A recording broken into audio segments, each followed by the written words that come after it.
Hey guys, so we are back for our next lecture on Native American history. And as we learned about last time, Native Americans had a very long and extensive presence in the continental Americas prior to conquest. Reminder that they've been, in this territorial region for anywhere from 10 to 23,000 years, and had advanced societies, a number of different types of technological advancements, the ability to domesticate and raise different types of livestock, to developing complex farming systems, and actually, originating a foodstuff that was not in existence previously, corn, which has, a variety of uses, obviously a variety of different medical practices, all of that. That is very, kind of profound and lost in the conversation around Native American history and identity.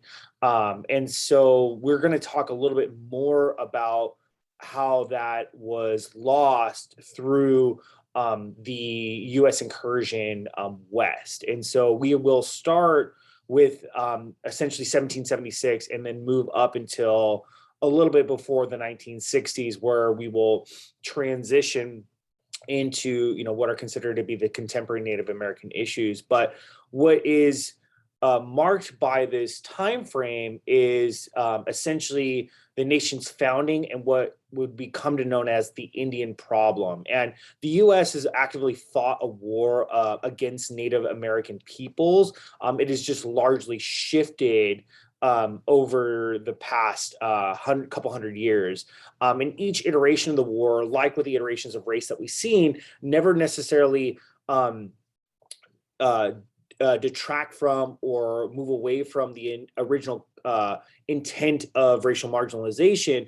Rather, it just evolved. So we saw this with mass incarceration, where we had chattel slavery, then we had convict leasing, then we had mass incarceration, which essentially kept African Americans subjugated, either within the confines of forced labor bondage, and then eventually, forced internment within these types of incarceral edifices, i.e. prisons and jails. Sorry for using such a parlance term. And then likewise with Latinx and Chicanx individuals, we've constantly tried to exclude them through either types of border violence and then targeted deportation programs like Operation Redback and the Mexican repatriation program.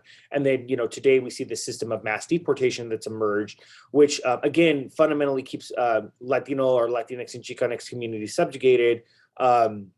And likewise, following the same kind of historical arc that we saw with African Americans, Native Americans are no different. Essentially, we see this in the same way, where there's an outright Indian War, and then the Indian War kind of evolves subtly over time. And so, in this lecture, we'll unpack some of that, and then when we get into our next unit on contemporary Native issues, we'll look at the kind of culmination of this within the Indian adoption program and Native land struggle. So let's go ahead and get started. I will share my screen here. So,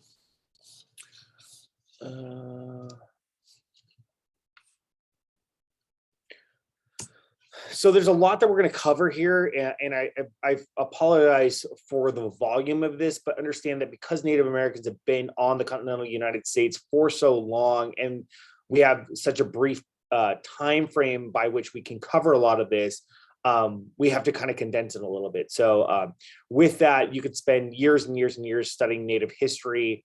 But I want to focus on a couple of key concepts here, because this will front load the way in which we can understand contemporary Native struggles, but also, again, that kind of long historical arc of communities of color subjugation along similar time periods. And what I want us to also think about too is that as we're learning about Native American history, one thing that is clear across the three histories that this history in conjunction with the two we've learned about previously, is that these are all happening about roughly the same time.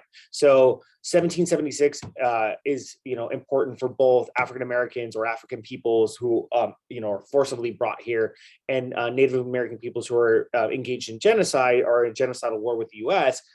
because they're happening at the same time frame. While Latino communities are a little bit after that, around the mid 1800s, still recognize that these are within 50 years or so, so they're pretty close in terms of their time frame. And so each of these communities are experiencing the same subjugation at the same time, which also needs to be importantly highlighted, because all of the communities of color are basically being marginalized at the same time. And so not one is having is being targeted or affected in one particular historical period, or the focus is never on one community. Rather, that whiteness is being built by the subjugation of multiple communities of color simultaneously, and that evolves at the same kind of time and at the same kind of pace, right? So we'll talk a little bit about early U.S. natives and U.S.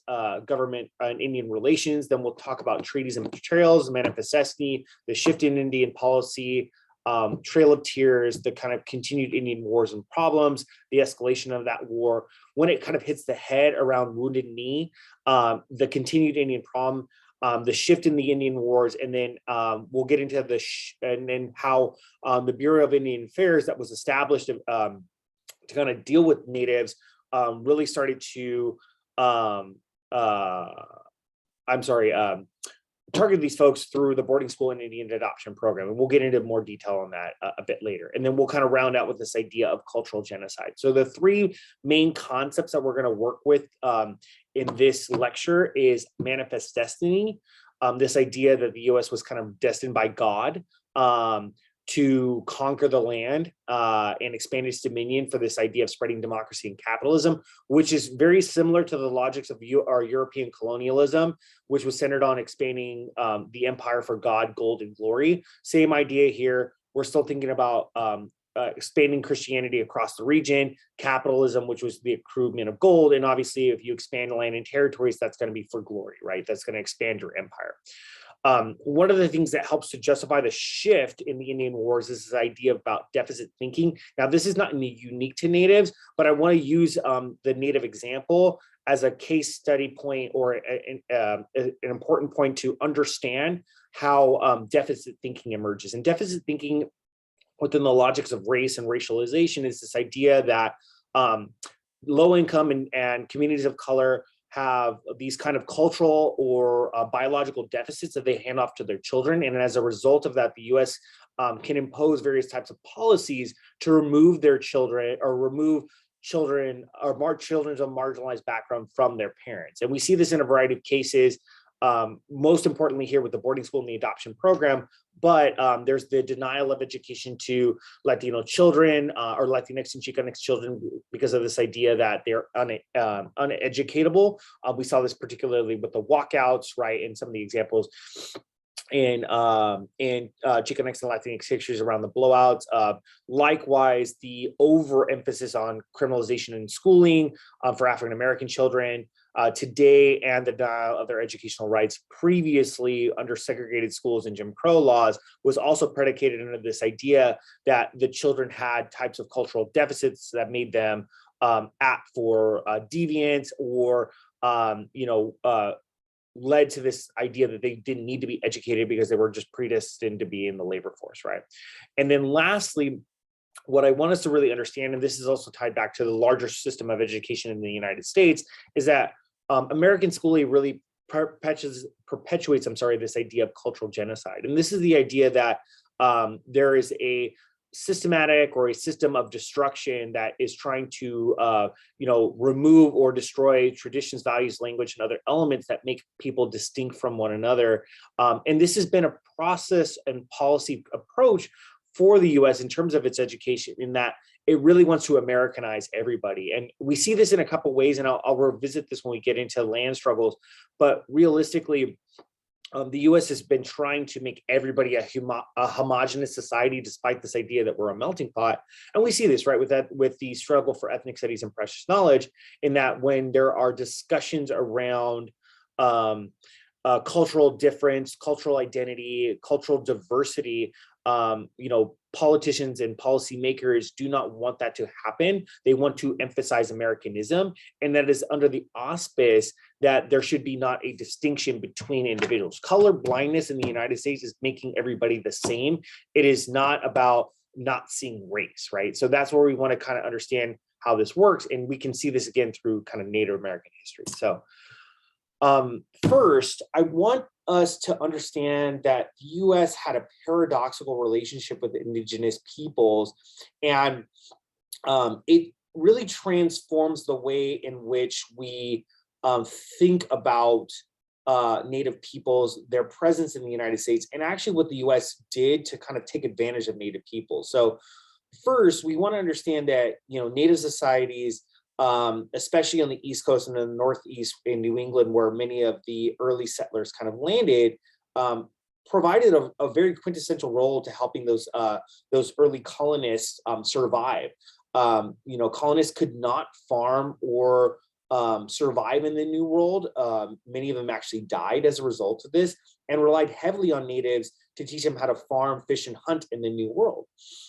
Likewise, as we're going to see in this video, Native peoples actually had advanced societies with profound constitutional frameworks, and the U.S. attempted to model much of its democratic policy platforms and constitutional frameworks from this, and attempted to sign treaties with these individuals as a mechanism for kind of honoring the legacy of early democracies that were already present in the New World. However, as we'll see, the US never intended to honor those. So let's take a look at how the Iroquois Confederacy actually structured one of the earliest democracies in the United States.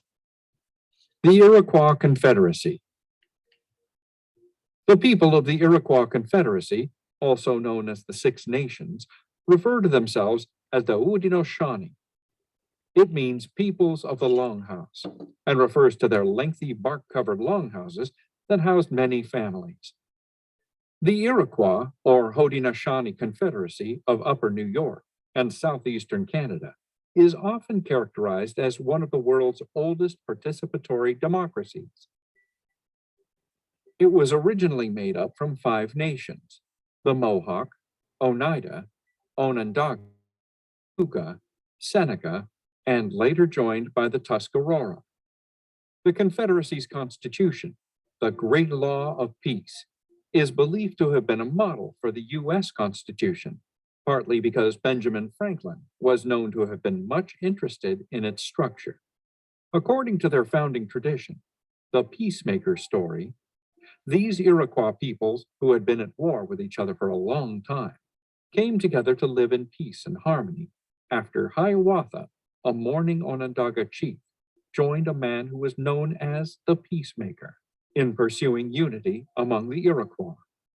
Some believed this happened in the late 1100s, and some believed it happened in the late 1500s, as the story is carried orally and it's not written down. The great peacemaker and the wise Hiawatha traveled to each of the 5 nations to share their ideas for peace. A council meeting was called, and Hiawatha presented the Great Law of Peace, or what would later be known as the Iroquois Constitution. It united the 5 nations into a League of Nations, the Iroquois Confederacy, and became the basis for the Iroquois Confederacy Constitution. Each nation maintained its own leadership, but they all agreed that common causes would be decided in the Grand Council of Chiefs. The concept was based on peace and consensus, rather than fighting. The peacemaker established clans within the nations of the Iroquois Confederacy. The clan system united the nations and ensured peace among them. The peacemaker also set up the Iroquois society as matrilineal. This meant clan members traced their family history and ancestors through their mothers. Each clan was made up of a group of families that had a common female ancestor. When people married, the husband moved into his wife's longhouse. When a child was born, he or she became part of the mother's clan. Members of the same clan were considered family members, so they always extended hospitality to each other, even if they came from different nations. Also, people of the same clan did not marry each other. Within each nation, members of the same clan lived together in a longhouse. The Iroquois lived in settlements made up of several longhouses. Longhouses were large, open dwellings where many families of the same clan lived together. The Longhouse was an important place in the government of the Iroquois. It was where men and women met to discuss issues and events and to advise their leaders. People were expected to attend these discussions because the consensus or agreement of the group was crucial. Clan mothers were usually the oldest and most respected women in their clans. The title was hereditary and passed on to the woman relative that was thought to be best suited for the position. Clan mothers were responsible for their clan's welfare and for maintaining harmony and balance within the clans and nations. They selected the male chiefs, called Hoyana, which means caretakers of the peace. The Great Law of Peace stated that the chiefs had to put the needs of their people first. The clan mothers would replace chiefs who failed to do this. Within each, the Iroquois Confederacy. The people of the Iroquois Confederacy first. The clan mothers would replace chiefs who failed to do this. Within each clan, there was a women's council and a men's council. These councils advised the clan mothers, who then advised the chiefs, and vice versa. Although they rarely spoke at Grand Council meetings, all Iroquois people, men and women, had ways to make their voices heard in the decision-making of the Grand Council. Through the women's councils and men's councils of their clans, they advised the clan mothers of their positions on issues. The clan mothers, in turn, chose and advised the chief. If the chief didn't carefully consider the advice of his clan mother, the clan mother warned him. After the third warning, she removed him and chose someone else. The Longhouse was used by the peacemaker and Hiawatha as a symbol to represent the union, the culture, and the tradition of the Iroquois Confederation, and how their territory should be shared. The three largest tribes held important positions within the Confederation, which relate to the structure of the Longhouse. The Mohawk were the easternmost group and considered to be the keepers of the eastern door. The Seneca, the largest nation, were known as the keepers of the western door. The Onondaga were known as the keepers of the central council fire, and the main Onondaga village served as the capital and meeting place of the council.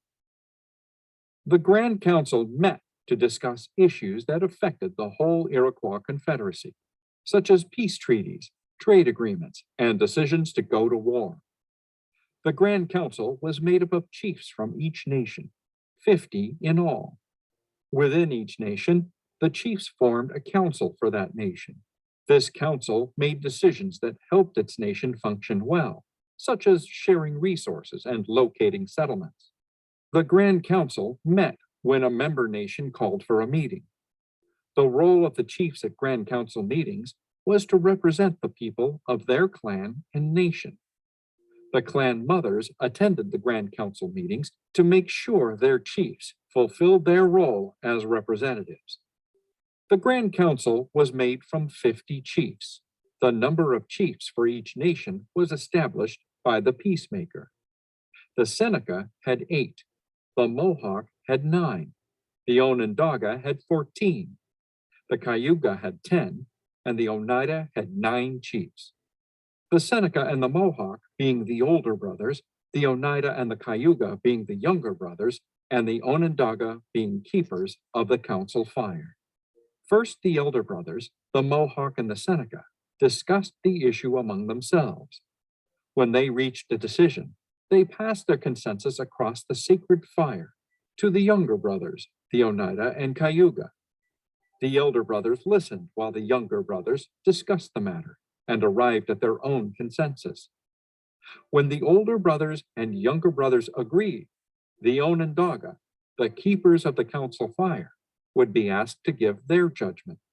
Council decisions had to be unanimous, so the Grand Council always worked toward consensus.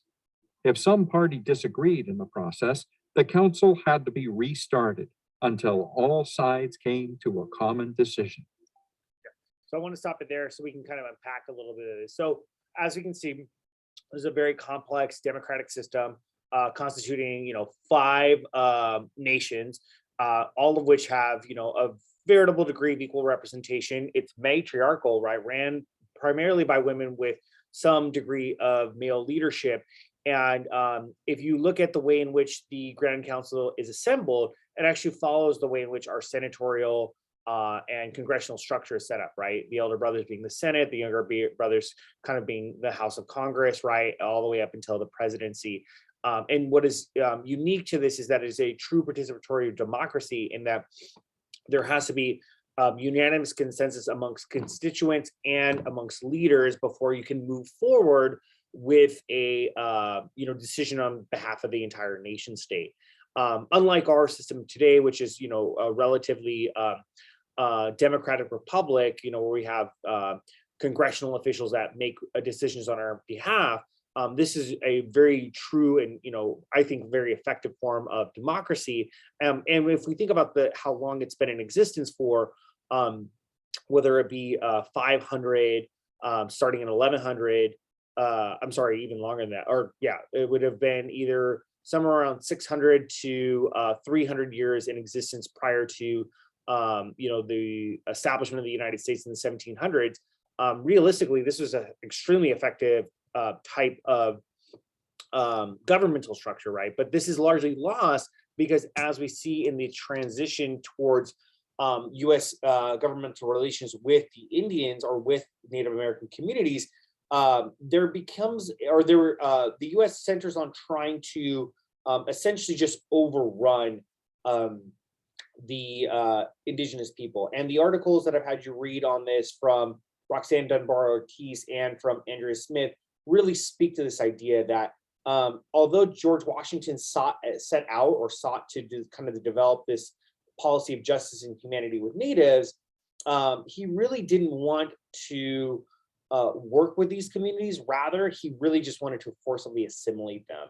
And so this one creates the earliest examples of ethnocentrism and racism, in that we elevated Americanism over Native societies, despite the fact that Native communities had been in existence for thousands of years prior to European conquest, and also had these very effective democracies, more democratic and inclusive than our own. But despite that, those facts, the U.S. still felt that those were inefficient and essentially needed to be taken over. And so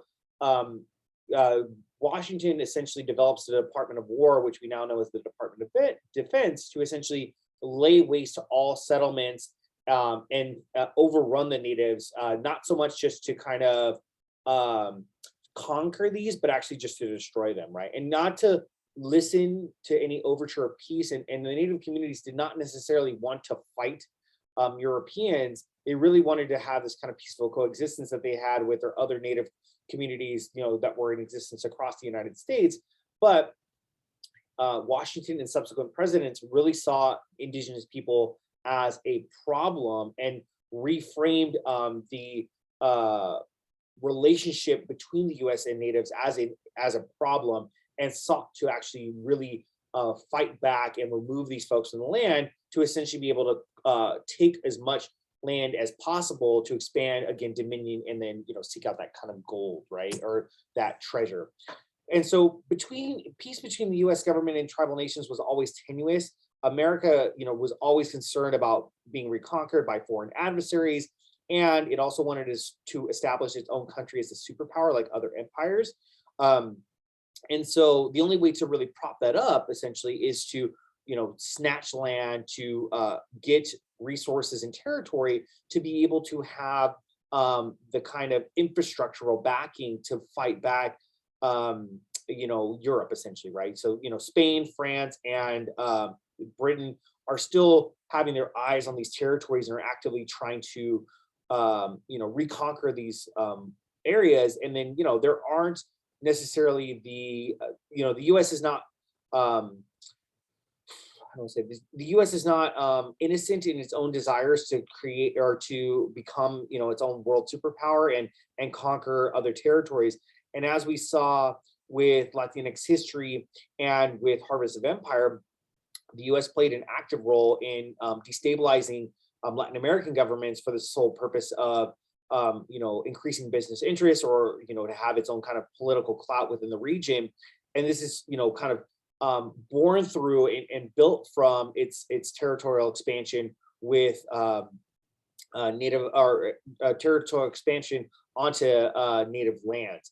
And so we can see this in terms of some of the earliest treaties. So around the 1700s, there are four main treaties, but what you'll see in the kind of overriding or the nullification of these treaties is that it's done by either the U.S. kind of taking those lands from various tribal nations due to Western expansion or just general reduction of the lands, or as settlers kind of continue to move on to native territories, or militias kind of go on to areas and kill natives, either in response to tensions that were already in existence, or because they again wanted to expand their tribal or the U.S. wanted to expand its territory west. And so manifest destiny becomes the kind of primary rationale for this expansion, and we can see it kind of gleaned out in this depiction up top. And so whenever you search manifest destiny, this picture often is the first thing that comes to mind, or is first thing that is found on like a general Google search. And so the US predicated this idea that, all of this territory from east to west was essentially not there, right? It either was owned by foreign powers that weren't really controlling it, or was owned by or controlled by native peoples that really weren't using it properly. And so it used this idea that again, that the U.S. was destined by God to expand its dominion and democracy and capitalism across the North American continent. And this kind of idea that this like angelic, force was going to move west and beat back the kind of savagery or darkness that was clouding the area, really helped to move this, or move forward this idea of westward expansion, and it had great consequences. So the 1800s kind of marks a dramatic shift in Indian policy, in that we really wanted to fight an outright war. So we were already in this kind of tenuous conflict, this special military action, to use a kind of contemporary logic, to take that land. And as slavery became more profitable and we relied on it more to, kind of fund the U.S. nation state and build our dominion, we needed much more territory. And so, as we'll see with the emergence of the Jackson administration in the early 1800s, there is a concerted movement towards gobbling up as much native land, especially in the southeast and southwest, to expand slavery, to essentially, again, expand the U.S. dominion. And so this next video is going to talk a little bit more about the Indian Removal Act, and I'll unpack it afterwards. Hello and welcome to History Pod. On the 28th of May, 1830, President Andrew Jackson signed the Indian Removal Act into law. The arrival of European colonists in the Americas caused almost immediate conflict with the indigenous populations, as both sides fought to secure land and natural resources. Following the War of Independence, the newly independent government under George Washington had implemented a policy of acculturation, in which Native American rights would be respected in return for them adopting European customs. However, the early 19th century saw the rapid increase in the arrival of white settlers.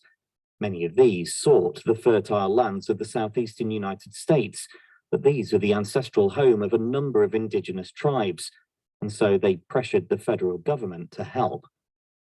In 1814, while serving as a general in the United States Army, Andrew Jackson secured more than 20 million acres of land in present-day Georgia and Alabama from the Creek Confederacy. On becoming president in 1829, he began to advocate for the relocation of Indian populations to land west of the Mississippi River. This led to the creation of the Indian Removal Act, which was controversial even at the time. After passing the House on the 26th of May by a narrow margin of 101 votes to 97, Jackson signed it into law 2 days later. The act required the government to negotiate treaties with the tribes, and while some did sign agreements with the American government, many others refused to leave their ancestral homes.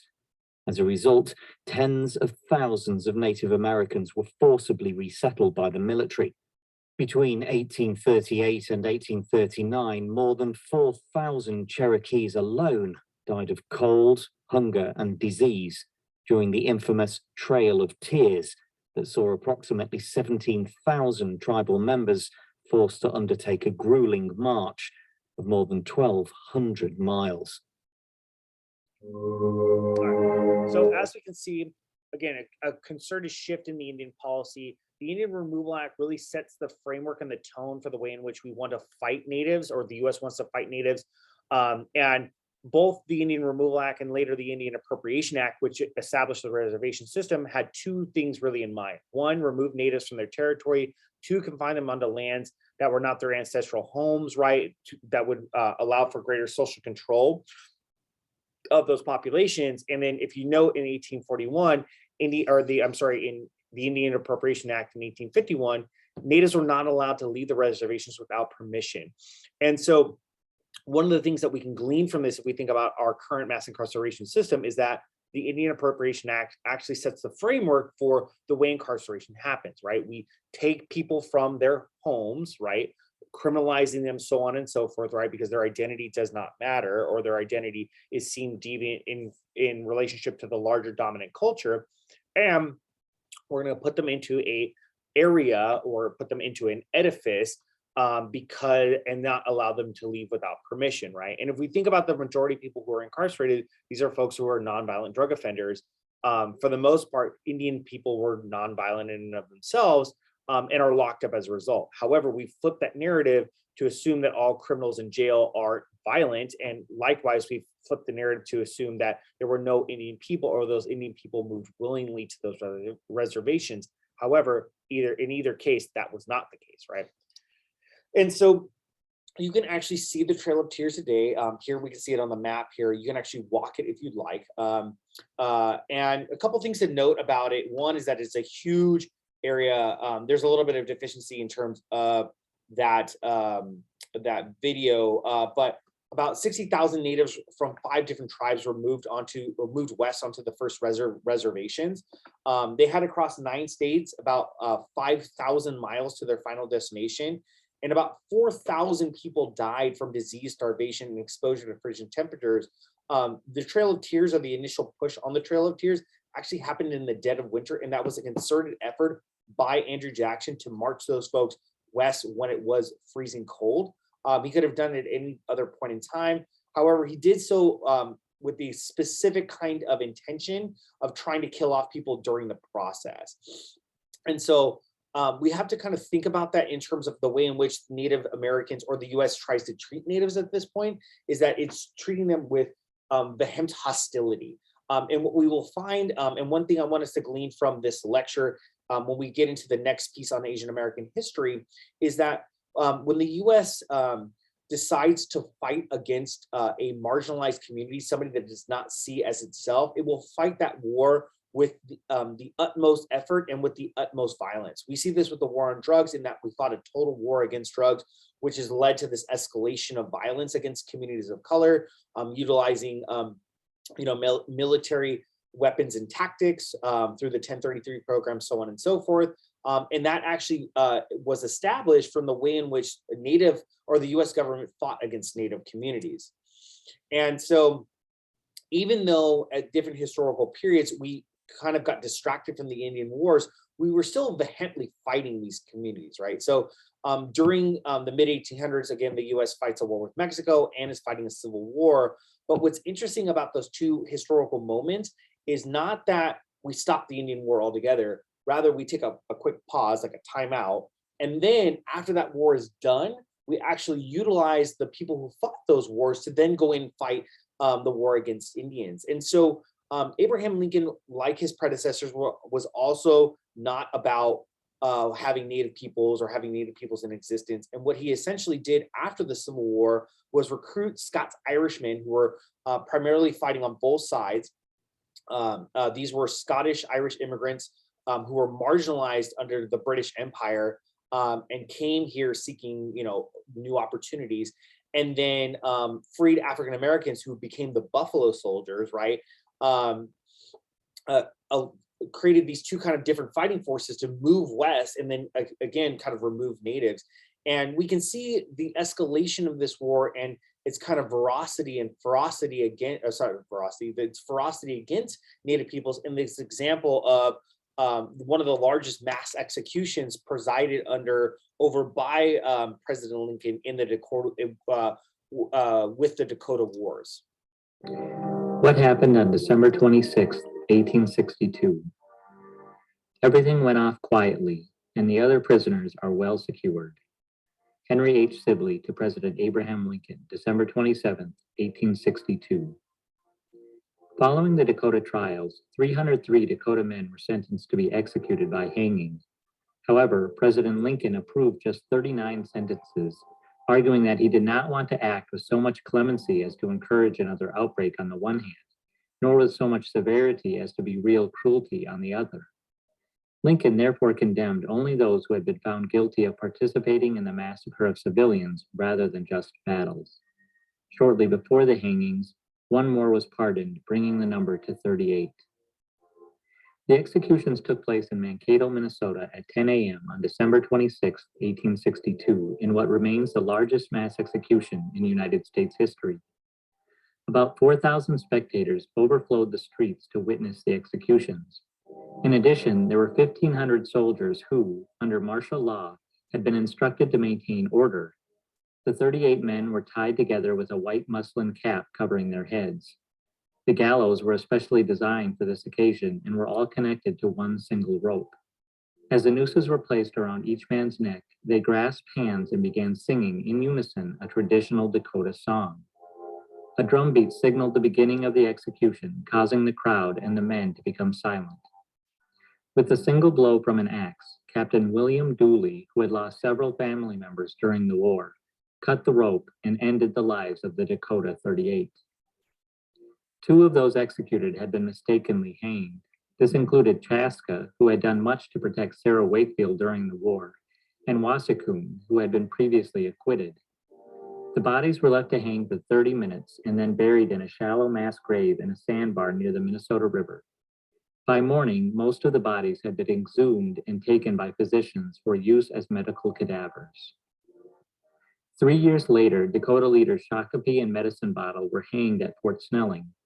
The two had evaded capture in Canada, where, in 1864, they were kidnapped and smuggled over the border. After a brief trial with sketchy evidence, the two were found guilty of committing atrocities during the war. They were hanged on November 11, 1865.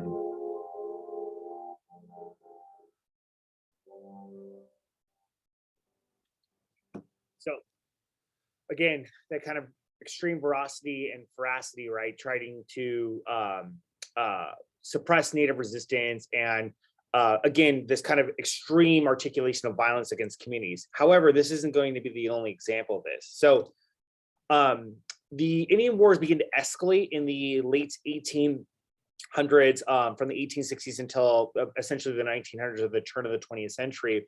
The US used two kind of primary tactics. One was outright violence, right, as we've seen.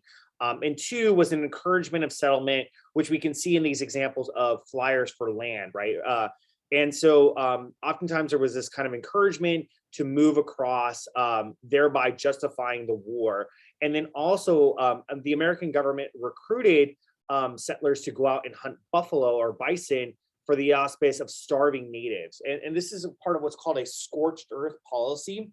And so scorched earth policies became very prominent during the Indo-Pacific Wars, where we would use like carpet bombs and cluster bombs and Agent Orange to basically burn out or destroy the entirety of land. So you could either flush out the fighters or starve them. And this was, again, not unique to this period, rather had been born out of the war with indigenous communities. And so the US government basically destroyed historic bison herds. We can see it here in terms of all the bison pelts here, or this is actually a pyramid or a big pile of buffalo skulls, right? In 1873, the American government killed 1.5 million buffalo in just that year alone to starve Native Americans. And so we can see this kind of ramping up to really remove these people as we were trying to settle the West as much as possible, and really solidify the American government in the post-Civil War era. And this comes to a head in the Wounded Knee and Indian Wars in the Wounded Knee, or the struggle over Wounded Knee in 1890. And this marks the end of the Plains Indian Wars at this point, but as we'll see, the war doesn't fully end. And so let me click onto this and switch this over so we can learn a little bit more about Wounded Knee.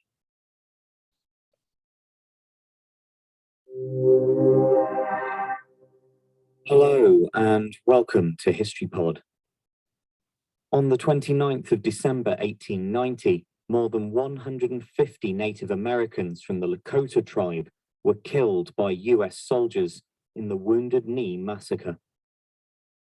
The 19th century saw white settlers move westward across North America in accordance with the disputed ideology of manifest destiny. The resulting forced relocation of Native Americans led to a series of conflicts collectively known as the American Indian Wars. Yet, by 1890, settlers and gold miners had begun to encroach on the new reservations, while the bison, on which the people of the Great Plains depended, had been almost wiped out. In desperation, the native people began to turn to performing the ghost dance that promised to bring about a revival of their pre-European existence. White Americans, fearing that the ghost dance might be a prelude for war, decided to act. In a botched attempt to arrest the Lakota Sioux chief Sitting Bull, he was shot and killed. This raised tensions in the native community, resulting in hundreds of people, led by Chief Spotted Elk, opting to head for the safety of the Pine Ridge Reservation. Having been intercepted by a detachment of US 7th Cavalry, the Lakota set up camp near Wounded Knee Creek on the 28th of December. The next morning, Colonel James Forsyth ordered the Native Americans to surrender their weapons. Some sources then allege that a medicine man named Yellow Bird antagonized the US troops by performing the ghost dance. Meanwhile, a young Lakota named Black Coyote engaged in a scuffle after he refused to give up his rifle, possibly because he was deaf or he didn't understand the order to disarm. In the commotion that followed, a rifle discharged, prompting a frantic gunfight that killed at least 150 and possibly as many as 300 tribespeople, many of whom were old men, women, and children. So again, right, we see this escalation of the war, indiscriminate killing of women and children, and this kind of really coming to the head of the conflict, right? But what we find from this is not that the US wants to settle or that natives want to settle. Natives are still wanting to resist and exist at this point, and the US is still wanting to fight this. However, they find a much more cost-effective way of doing so. And so what we can glean from a lot of this, again, is this kind of destruction of territory. Here we can see the reduction of native lands up until essentially the 1890s, right? This really kind of movement or this dwindling of native land under this concerted war effort. And again, the US tries to fight a total war with native peoples, basically fighting this war at any cost, and wanting to take as much land as possible, again, for God, gold, and glory, under the logic of manifest destiny. And so around the 20th century, we shift to this idea of confining native people onto certain land through what was called the Dawes Act. So this idea that native communities could only live on certain territories. They could exist only in as much as the US government would allow them to do so. And if they found any type of natural resources, oil, gold, other types of mineral deposits. The U.S. had complete and total purview over that. One example we can see of this is with the not necessarily with the territory, but with a particular sacred land, is with Mount Rushmore. The Mount Rushmore was considered to be a sacred site by one of the Lakota tribes. Franklin Delano, I'm sorry, not Franklin, Teddy Roosevelt decided rather that he was going to, build Mount Rushmore or carve into this stone structure. The faces of presidents, that's still a disputed territory today. The U.S. government actually tried to pay Native peoples, I think upwards of several $1,000,000 for control or rights to it. Native peoples have resisted it. And we see this time and again where the U.S. government will essentially say, this is our territory under the kind of national/federal framework. And even if there are treaties in existence, the U.S. will never honor those treaties and basically take that land regardless. And the Bureau of Indian Affairs, which is established in 1824 as a mechanism for building relationships with Native communities, never really works at the behest of Native groups. Rather, is just an arm or a wing of the U.S. government to concert that control. One thing that we see emerge from all of this is the rise of the Indian boarding school movement. And so General Richard Henry Pratt, who is an infamous Indian fighter, realizes that it is impossible to kind of keep fighting back Native peoples. It's costing too much money and costing too much bloodshed. Rather, what he realizes that it's very easy to essentially kill the Indian and save the man, and essentially wants to shift the Indian War into a new type of framework, which gives rise to what is now called the indigenous boarding school movement. And so the late 1800s to the mid 1900s is marked by this rise of the kill the Indian, save the man.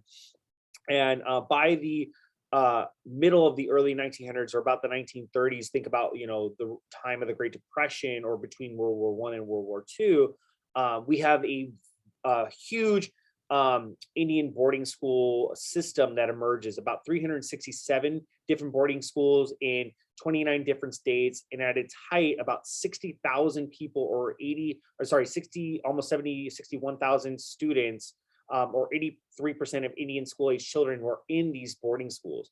And so this next video is going to give a little bit of context of what these boarding schools looks like, and we can understand how the war necessarily did not change again in its ferocity, but rather shifts into this type of targeted war that is not about outright death and destruction, but becomes another kind of process, as we learned about with mass incarceration, of destroying people through types of institutional frameworks.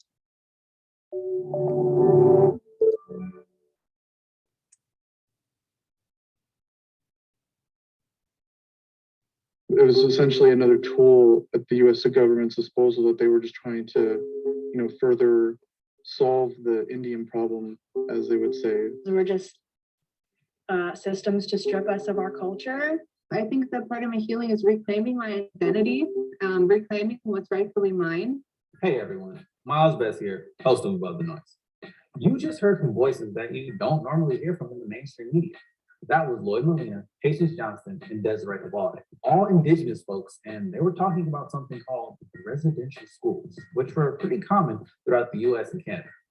Basically, for all y'all that don't know what we're talking about, a residential school was essentially a school run by either the government or churches designed to force indigenous kids to assimilate into white Western culture. And to be frank, lots of real bad stuff went down here. These weren't your average boarding schools that, rich parents sent their preppy kids to. These were boarding schools where abuse and violence took center stage. And to be clear, many parents and children were forced and coerced into going. Sometimes the government and churches violently took these indigenous kids from their families and would even threaten their parents with jail time if they refused. The trauma these residential schools caused on Native American communities has lasting impacts today. So today, we're going on a decolonial journey to find out, what do indigenous youth want you to know about residential schools? In the US alone, between the 1800s through the 1970s, there were over 350 of these residential schools. And by 1925, over 60,000 children were being forced to attend. Diseases like tuberculosis and smallpox spread rampant at these schools. It was so bad that schools had their own cemeteries, and students were often the ones literally building the coffins, hammer and nail. In 1928, the US published a damning report called the Merriam Report, which detailed the problems with the schools. But it wasn't until 1975, when Congress passed the Indian Self-Determination and Education Assistance Act, that many of the schools finally closed their doors. So to tackle this heavy conversation, I'm calling on some assistance from our production intern. Cheyenne, where you at? I got it from here, Miles. All good. I'm gonna go sit over here, I guess. Yeah, go ahead. All right, Cheyenne, just leave it up to you. Hey y'all, I'm Cheyenne Barefoot. No, not like the wine, and yes, I'm wearing shoes. And like so many other Indigenous folks in my generation, the generations before me, and even the generations after me, I've been trying to heal and reconnect with my culture. Although residential schools are just one way European settlers have harmed Indigenous people and cultures, they really represent the colonial mindset toward Indigenous people as a whole. Here's just some of the stuff that went down. Children were forbidden from speaking their language or practicing their culture. They couldn't wear their hair long or keep their names. In the US and Canada, hundreds of thousands of innocent children were taken. Many were starved and neglected, and some never returned home. The children's separation from their tribes resulted in entire generations of knowledge being nearly completely lost.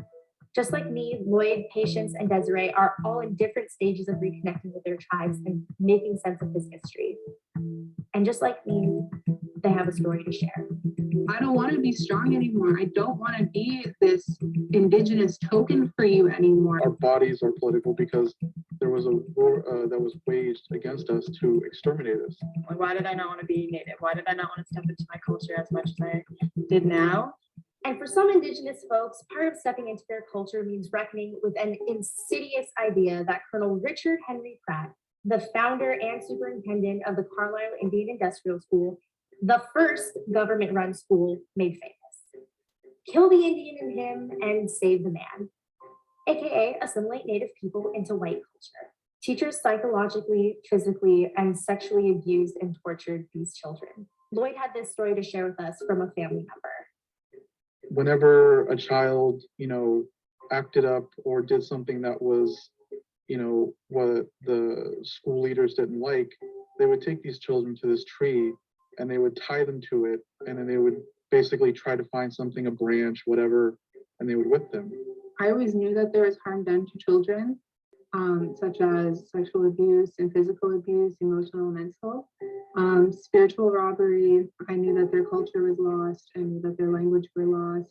I knew that there was just a multitude of ways that there were harm inflicted onto the children. These atrocities have had lasting impacts on the mental health of survivors and the generations that follow them. I mean, even if some Indigenous youth didn't have a relative in one of these schools, the suppression of tribal knowledge affected everyone. There's even a term for it. It's called intergenerational trauma. That's when the unconscious grief from trauma is passed on through the next generation. And it's because this history has been kept so secret until recently, many non-Indigenous folks don't even want to believe that this happened. I was faced with so much disbelief and so many people who just didn't care. And so many opinions like, oh, I don't care what happened to your grandparents. Like that was so long ago, without knowing that the reason why those affected me so deeply was because it wasn't just my grandparents. And it wasn't just their parents. It's still me too. And we are still walking manifestations of that particular system, just that one system, just that one avenue of colonization and of assimilation out of the multitude that have happened across Turtle Island. I feel like I see a lot more chains of trauma within my community. As soon as I started reading about intergenerational trauma and multi-generational trauma, it was so easy to point out that it's more than just these stereotypical Native issues. We have drunk natives, we have so many just not even accurate stereotypes of mental health issues, sexual violence issues that are chained to trauma. And it makes sense why you don't hear about this stuff in schools. The Reclaiming Native Truth Project, the largest research and strategy setting initiative ever conducted by and for Native peoples, found that 87% of state history standards don't mention Native American history after 1900. This means there are decades of history that are intentionally being left out of the conversation, and why most people don't even think we exist anymore. And I want to stop there because that's a very concerted point, right? We don't understand or unpack this kind of history. And as we're going to come to find out both within this lecture and the next one, is that this Native trauma really does run very deep. And so here we can see some examples of the boarding school. A lot were already obviously evinced in the previous video, but again, this focus on destruction of identity, this imposition of culture and religion that was not their own, very dictatorial, right? And unfortunately, that doesn't become the end of this, right? And so after there's a lot of flavor lost around this Native boarding school project in the mid 1900s, we actually see the emergence of the Indian adoption program. And as we're going to learn in this next and last video, we're going to see a kind of recap of what we learned about with the Indian boarding school project, but actually see this evolve in a different way and learn and hear from survivors about how terrible both the Indian boarding school project, the Indian adoption program was, and how it really relied on this idea of deficit thinking, which I talked about earlier, this construction of culture, identity, and intellect as having these deficits coming from Native communities, leading to the justification for a lot of these programs. And so I want us to pay particular attention to what we just learned about, what we're going to learn about here, and how this is going to tie into cultural genocide as we kind of wrap up this lecture. I was adopted by a white missionary couple. I was adopted. Immediately placed for adoption. I was in foster care with one family for 18 years. They were white. My parents loved us, and I understand that, but at the same time, they took the idea that they were saving us from ourselves. Being saved, and I should be grateful for the life that I've been given, because any child on the reservation would give anything to live as I was living. They took us away from our mom. They came marching right in and literally took us and thousands of other children from their home. It's a way to eradicate us. And to go to a nation's children is one of the sure ways to do that.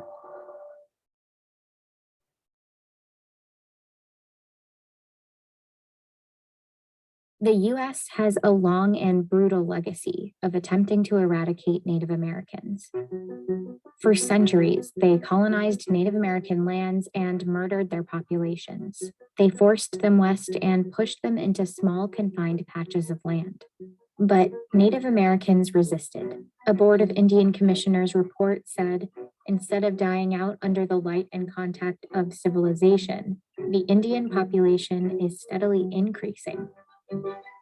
And that was an obstacle to total American expansion. So the US found a new solution to absorb and assimilate them. It all started with an experiment and a man named Richard Henry Pratt. He had in his charge some prisoners of war, and he taught these men how to speak English, how to read and write, and how to do labor. He dressed them in military uniforms and basically ran an assimilation experiment. And then he took his results to the federal government and said, they're capable of being civilized. So he was able to get this project funded.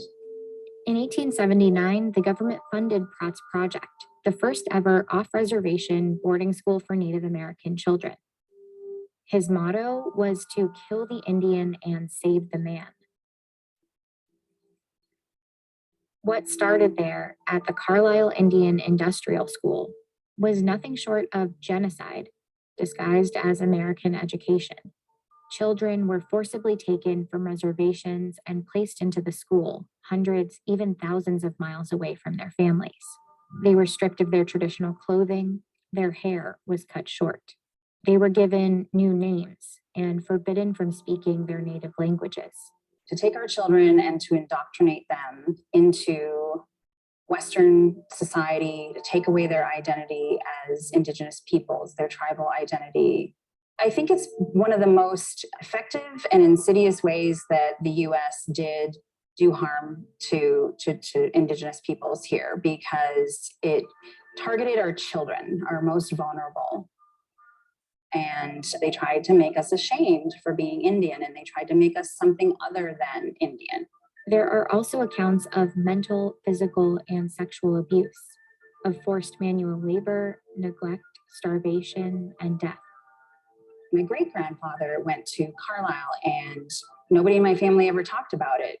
So if you Google Indian boarding schools, the majority of the pictures that you will see will be actually from Carlisle. Colonel Pratt created propaganda. He hired a photographer to create those before and after photos to show that his experiment was working. So it was, intentional propaganda. And it worked. The Carlisle model of education swept the country and led to the creation of over 350 boarding schools to assimilate Native American children. On the one hand, we have the Navajo as we find him in the desert. Few of these boys and girls have ever seen a white man. Yet, through the agencies of the government, they are being rapidly brought from their state of comparative savagery and barbarism to one of civilization. In 1900, there were about 20,000 Native American children in these schools. By 1925, that number more than tripled. Families that refused to send their kids to these schools faced consequences like incarceration at Alcatraz or the withholding of food rations. Some parents who did lose their children to these schools even camped outside to be close to them. Many students ran away. Some found ways to hold on to their languages and cultures. Others, though, could no longer communicate with family members. And some never returned home at all. By stripping the children of their Native American identities, the US government had found a way to disconnect them from their lands. And that was part of the US strategy. During the same era in which thousands of children were sent away to boarding schools, a number of US policies infringed on their tribal lands back home. In less than 5 decades, 2/3 of Native American lands had been taken away. The whole thing was purposeful. And the fact that it has been buried in the history books and not acknowledged is also intentional. And in fact, the same tactics were used in New Zealand, Australia, Canada. All of these countries have acknowledged, apologized, or reconciled in some way, except for the United States. Over time, the brutality of boarding schools started to surface. And after a 1928 report detailed the horrific conditions at some schools, many began to close. In the 1960s, Indigenous activism rose alongside the civil rights movement. And by the 1970s, that activism forced more schools to shut down. The government handed over control of the remaining boarding schools to tribes to be run in partnership with the Bureau of Indian Affairs. But just as the boarding school era started fading, another assimilation project took shape: adoption. The main goal of this pilot project was to stimulate the adoption of American Indian children to primarily non-Indian adoptive homes. They claimed it was to promote the adoption of the forgotten child, but it was essentially a continuation of the boarding school assimilation tactics. And the strategy came with a financial advantage for the government too. Adoption was cheaper than running boarding schools. But first, adoption officials had to sell white America on the idea of adopting Native American children. Feature stories like this one in Good Housekeeping marketed them to white families. They were described as unwanted, and adoption gave them a chance at new lives. In the end, their media campaign worked. White families wanted Indian adoption. But the problem was, many of these children were not orphans that nobody wanted. They were kids often ripped apart from families that wanted to keep them. You still will hear stories today of people, my age, older, saying, I remember as a child, the social worker was coming and people would hide their children. On reservations, social workers used catch-all phrases like child neglect or unfit parenting as evidence for removal, but their criteria was often questionable. Some accounts describe children being taken away for living with too many family members in the same household. An extended family is a big thing for Native people, and that means being judged for being in a house that's overcrowded. So it's always whiteness is the standard for success. And everything else is judged by that standard. By the 1960s, about 1 in 4 Native children were living apart from their families. The official Indian Adoption Project placed 395 Native American children into mostly white homes, but it was just one of many in an era of Native American adoptions.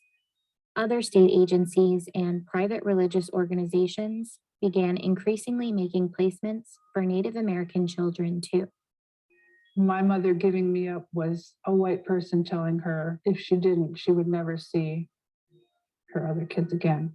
In one of the documents I have, it's addressed to my biological father, Victor Fox, that he was trying to look us up to get a hold of us. But Hennepin County wrote, Daniel and Douglas are adapting very well in their new family. This was totally, it was a false statement. When you're adopted, you know you're missing something.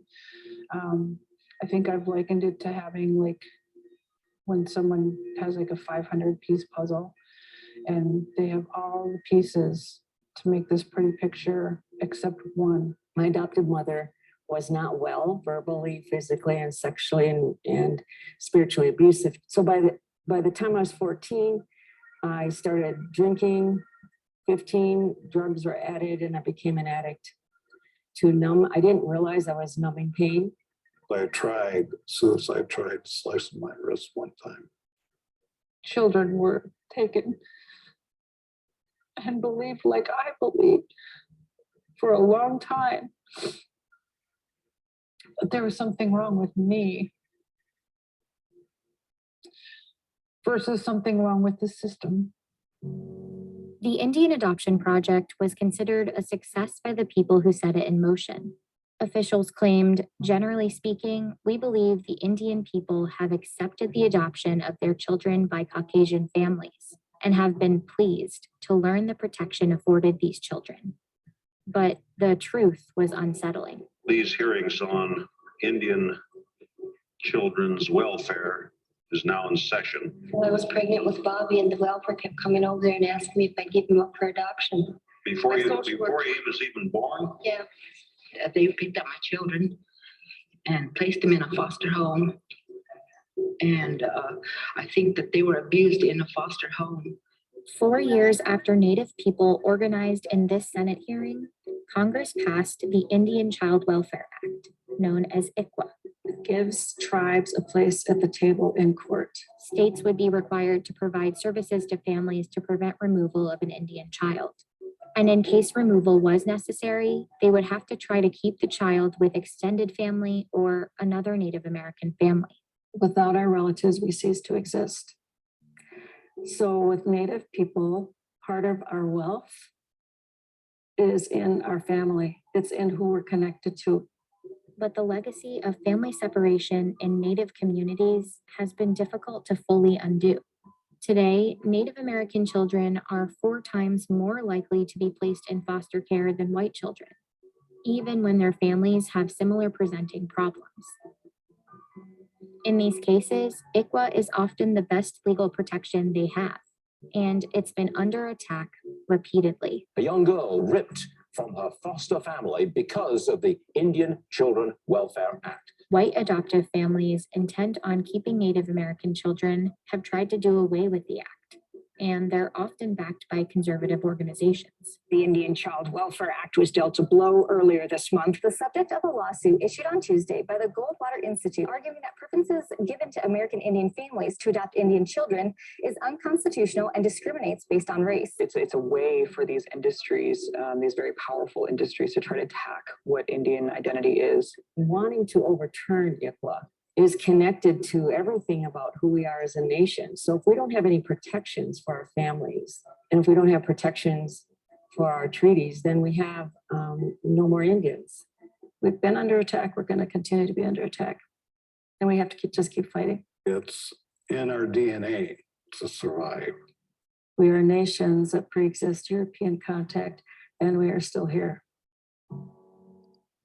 So again, the outright kind of attack on Native identities, really seeing this where children are being ripped away, both through the boarding school program and both through the Indian adoption program, predicated on this idea that these communities are in deficit. And this largely kind of justified the early Indian wars as well, in that Europeans and US society really saw these individuals as having a deficit. They couldn't utilize the land, for capitalist reasons, which justified an outright war to expand west, and then eventually to kill Native identity to support the idea of US existence. And as we get into the contemporary Native issues, we're going to really see this rationale be key in the justification of utilizing Native identities for mascots for money purposes, or to take land to expand, or to continuously expand US wealth, right? And so this leads to this idea of cultural genocide. And regardless of whether we think of this as the outright genocide that we saw in the Indian Wars within the 19th century, or now the cultural genocidal project in the 20th century, each one is predicated on this idea of genocide, right? Let's remove Native peoples from their land, remove Native identity from society, so that they are no longer in existence and we can keep that land and keep that profit that is derived from it, right? And so again, these types of policies, direct violence or indirect violence, Indian wars, boarding schools, adoption program, constitute a form of cultural genocide, which is the systematic destruction of traditions, values, language, and other elements that make a group of people distinct from another, right? We don't want Indians to exist. We don't want their culture to exist. We only want American identity to exist.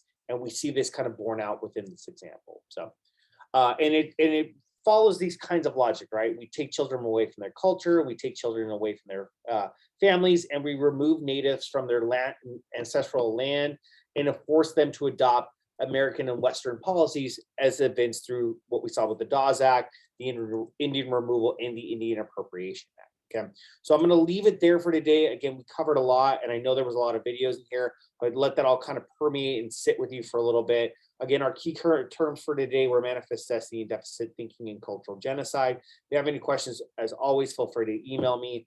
With that, I'll leave you for today. Thank you for tuning in, and I'll see you all next time.